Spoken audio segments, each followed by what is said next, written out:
A couple of years ago, I was asked to do a Bible study group. I'm thinking Catholics don't do Bible studies, you know.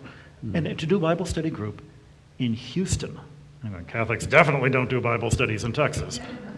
To do a Bible study group in Houston with a bunch of astronauts. Astronauts, oh, I could do that, yeah. So I wound up at a dinner evening of about 12 couples, all of them astronauts and spouses. One of the guys, half of them were Catholic as it turns out, so much for Catholics not doing Bible studies. One of the guys came up to me and said, you know, I just want to let you know, I believe in the absolute truth that creation was made in the 6 days just as described in the book of Genesis. And that's my religion. I just want to let you know that ahead of time. And I'm thinking, you know, have you actually read Genesis? Where it says the world is flat and it's covered with a dome and there's water above and below the dome, you know. Where does the shuttle go? How come you don't get wet?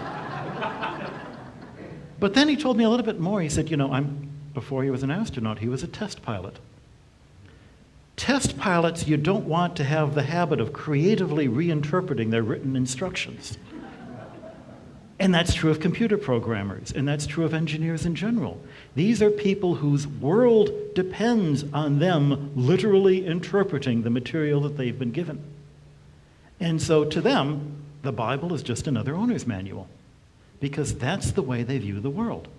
Whereas in the ancient world, you know, what are the oldest books we have? The Iliad, the Odyssey, they're poems. They're books of poetry. And the world was interpreted in terms of metaphor and simile. And of course, the crazy thing is, science itself is metaphor and simile. Newton's equation for the fall of a rock due to the laws of gravity is a poem. It says the path of this falling rock is like the solution to this equation. It's not that they're the same thing. And you know, the sad thing of that statement about evolution being proved, evolution is not going to be proved. Nothing in science is ever proved. Science describes, it doesn't prove. I've got two really thick books on my shelf back in Castel Gandolfo. One of them is a Bible, and the other is a book by Misner, Thorne, and Wheeler called Gravitation.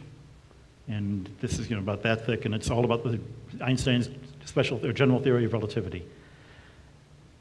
The Bible's 3,000 years old.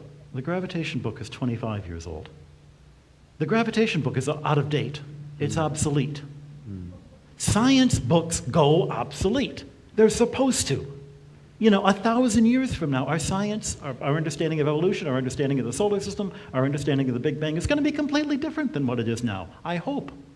Are you saying, though, that then the problem is that on one level, science is dominated by these kind of fundamentalist techies who can't read a text other than in a fundamentalist way?